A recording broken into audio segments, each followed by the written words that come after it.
નવસારી શહેરમાં અશોકા રંગોળી ગ્રુપ નવસારી દ્વારા ભવ્ય રંગોળી પ્રદર્શન તથા સ્પર્ધાનું આયોજન કરવામાં આવ્યું હતું।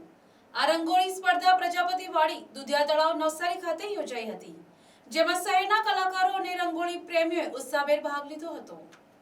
નવસારી શહેરમાં અશોકા રંગોળી ગ્રુપ નવસારી દ્વારા ભવ્ય રંગોળી પ્રદર્શન તથા સ્પર્ધાનું આયોજન કરવામાં આવ્યું હતું। રંગોળી સ્પર્ધાનું ઉદ્ઘાટન નવસારીના ધારાસભ્ય રાકેશ દેસાઈના હસ્તે કરવામાં આવ્યું હતું। ઉદ્ઘાટન પ્રસંગે તેમણે કલાકારોની સર્જનાત્મકતા અને ભારતીય સંસ્કૃતિમાં રંગોળીનું મહત્વ દર્શાવતા પ્રયાસોને બિરદાવ્યા હતા। આ કાર્યક્રમ દ્વારા શહેરમાં કલાત્મક પ્રતિભાને પ્રોત્સાહન મળ્યું હોવાનું તેમણે જણાવ્યું હતું। રંગોળી પ્રદર્શનમાં વિવિધ ધાર્મિક, સાંસ્કૃતિક અને સામાજિક વિષયોને આધારે સુંદર અને આકર્ષક રંગોળીઓ તૈયાર કરવામાં આવી હતી। ખાસ કરીને કૃષ્ણ ભગવાનની રંગોળી સૌના આકર્ષણનું કેન્દ્ર બની હતી। આ દરમિયાન સવારે આશરે 11:30 એક અદ્ભુત અને ચમત્કારિક ઘટના જોવા મળી હતી, જ્યારે કુદરતી રીતે સૂર્યના કિરણ સીધા કૃષ્ણના મુખમાં પ્રવેશતા નજરે પડ્યા હતા। આ દ્રશ્યને જોવા માટે ઉપસ્થિત જનતા ભાવવિભોર બની ગઈ હતી।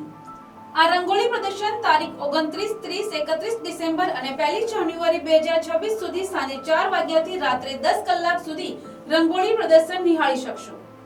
નવસારીની જનતાને આ રંગોળી પ્રદર્શન જોવા ભાવભીનું નિમંત્રણ આપવામાં આવે છે। અશોકા ગ્રુપ દ્વારા આયોજિત રંગોળી પ્રદર્શનનું પ્રજાપતિ વાડી દુધિયા તળાવ નવસારી ખાતે આજે ખુલ્લું મુકાઈ। આ અશોકા ગ્રુપ અને એમના અશોકભાઈ લાડ અને એમના ગ્રુપ દ્વારા વર્ષો વર્ષ આ રંગોળી પ્રદર્શન યોજવામાં આવે છે। આ રંગોળી પ્રદર્શન મારફત નવસારીના રંગોળી પ્રદર્શિત કરતા કલાકારોને એક પ્લેટફોર્મ પૂરું પાડીને આ કળાને એક જીવતી રાખવા માટે, આ કળાને પુનર્જીવિત કરવા માટેનો જે આ અશોકભાઈ અને એમના ગ્રુપ દ્વારા જે પ્રયાસ થઈ રહ્યો છે એ ખરેખર સરાહનીય છે।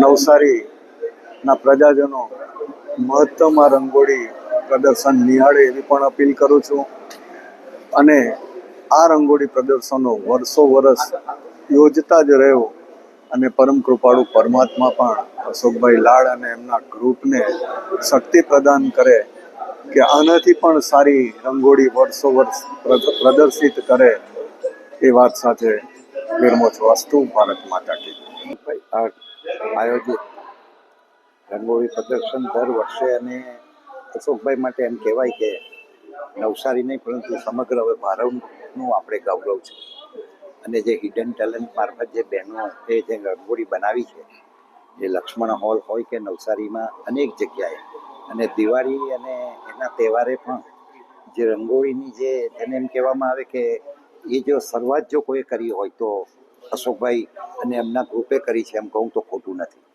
અને જે રીતની દર વર્ષે હું તો એનો લગભગ 10-12 વર્ષથી એનો સાક્ષી રહ્યો છું અને વધારે પ્રોત્સાહન મળે અને ખૂબ આગળ આમાં અશોકભાઈ વધે એવી પરમ કૃપાળુ પરમાત્માને પણ પ્રાર્થના કરું છું અને આને વિશાળ ફલક ઉપર આગળ ગુજરાતમાં પણ આવા બહુ ઓછા જહાંગીર આર્ટમાં પણ હું તો ગયો છું, પરંતુ એનાથી પણ હું તો એમ માનું છું કે વિશેષ અશોકભાઈએ જે અહીંયા રંગોળીનું જે પ્રદર્શન લગભગ દર વર્ષે કરે છે અને એ જે કૃતિઓ જે બહેનો જે મહેનત કરે છે એ ખરેખર એ ટેલેન્ટને દાદ આપવી જોઈએ અને આ મારફત નવસારીની જનતા વધુમાં વધુ આનો લાભ લે એ પણ ખૂબ જરૂરી છે।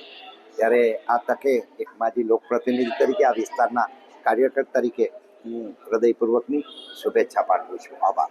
હું રિદ્ધિ દેસાઈ સુરતથી આવું છું અને હું નેચરોપેથ કન્સલ્ટન્ટ છું।